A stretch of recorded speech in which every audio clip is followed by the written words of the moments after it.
Hi friends, good morning. இன்றைக்கி வந்து நான் மீன் குழம்பு வைக்கலாம் அப்படின்னு சொல்லிட்டு இதில் நான் கடுகு, வெந்தயம், சீரகம் போட்டுக்கிறேன்.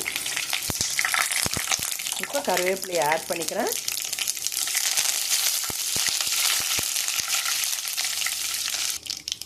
இதில் நான் ஆனியன் ஆட் பண்ணிக்கிறேன், வெங்காயம் ஆட் பண்ணிக்கிறேன். இது நல்லா வதங்கட்டும். தக்காளி வந்து அரை தக்காளி போட்டிருக்கேன், அரை வெங்காயம் போட்டிருக்கேன், ஒரு 10 பல்லு பூண்டு போட்டிருக்கேன், சின்னதாக கொஞ்சம் தேங்காய் வந்து கட் பண்ணி போட்டிருக்கேன். நான் இது மீன் குழம்புக்கு கொஞ்சமாக போட்டால் கொஞ்சம் நல்லாயிருக்கும், அதனால தான். மீனும் வந்து ரெடி ஆகிடுச்சு பாருங்கள். நல்லா அழகாக க்ளீனாக கழுவி வச்சிட்ருக்கேன். மீன் ரொம்ப அழகாக இருக்குல்ல பார்க்கறதுக்கு. ஏரி மீன் தாங்க, நம்மளோட வேப்பூர் ஏரி மீன் தாங்க. புளி வந்து நல்லா சுடுதண்ணியில் ஊற வச்சுருக்கேன். நான் இப்போ இதில் ஆட் பண்ணிக்கிறேன் பாருங்கள். நல்லா க்ளீன் பண்ணி கழுவி வச்சது இதில் போட்டு அரைச்சிக்கலாம். மிக்சியில் போட்டு குழம்பு வந்து சீக்கிரமாக திக்காக இருக்கும், ரொம்ப டேஸ்ட்டாக இருக்குங்க. இந்த மாதிரி அரைச்சியும் செஞ்சு பாருங்கள், ரொம்ப நல்லாயிருக்கும். இப்போ அரைச்சி விழுது நான் சேர்த்துக்கிறேன். அரைச்ச விழுதை ஆட் பண்ணிவிட்டா நான் வீட்டு மிளகாத்தூள் வந்து 2 ஸ்பூன் போட்டுக்கிறேன். வெறும் மிளகாத்தூள் வந்து 1 ஸ்பூன் போட்டுக்கிறேன். மஞ்சள் தூள் ஆட் பண்ணிக்கிறேன். தனியாத்தூள் வந்து தேவையானவங்க போட்டுக்கோங்க. நான் குழம்பு மிளகாத்தூள் போட்டதுனால நான் தனியாத்தூள் ஆட் பண்ணலை. இது நல்லா நம்ம கிளறி விட்டுக்கலாம். இப்போ அந்த மிக்ஸி ஜாரை நம்ம கழுவுன தண்ணி இதில் கொஞ்சம் ஆட் பண்ணிக்கலாம். கொஞ்சம் கொதிக்கட்டும்.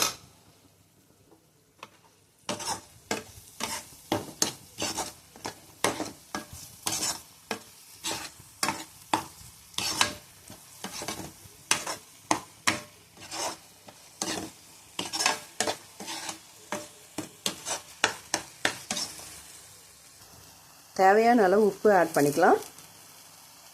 இப்போ சும்மா நான் வந்து மிளகாத்தூள், வெறும் மிளகாத்தூள், மஞ்சள் தூள், உப்பு கொஞ்சம் ஆட் பண்ணி வச்சுருக்கேன். அந்த குழம்பு கொதிக்கிறதுக்குள்ளே இதை நல்லா மசாலா போட்டுக்கலாம். போட்டு தேய்ச்சி வச்சோம்னா நல்லா ஊறிடும். அப்படியே குழம்புல போட்டோம்னா, கொதிக்கிற குழம்புல போட்டோம்னா டேஸ்ட்டாக இருக்குங்க. அதுக்காக தான். தேவையான அளவு தண்ணியை ஆட் பண்ணிவிட்டேன். நான் கிளறி விட்டுட்டேன். இப்போ தட்டு போட்டு மூடிடலாம். நல்லா கொதிக்கட்டும். மூடி போட்டுட்டேன்.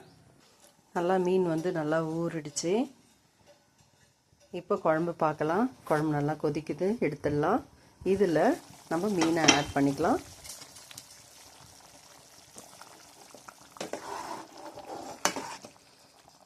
எண்ணெய் பிரிஞ்சு வர ஆரம்பிச்சிடுச்சு. இப்போ நம்ம மீனை ஆட் பண்ணலாம்.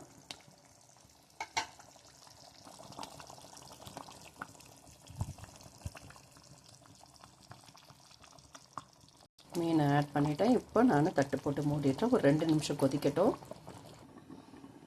குழம்பு ரெடி ஆகிடுச்சு. இப்போ நான் தட்டு எடுத்துடுறேன். அவ்வளோதாங்க.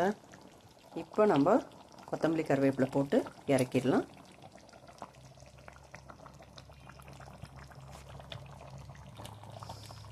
மீன் பாருங்கள், பார்க்கறதுக்கு ரொம்ப அழகாக இருக்குது.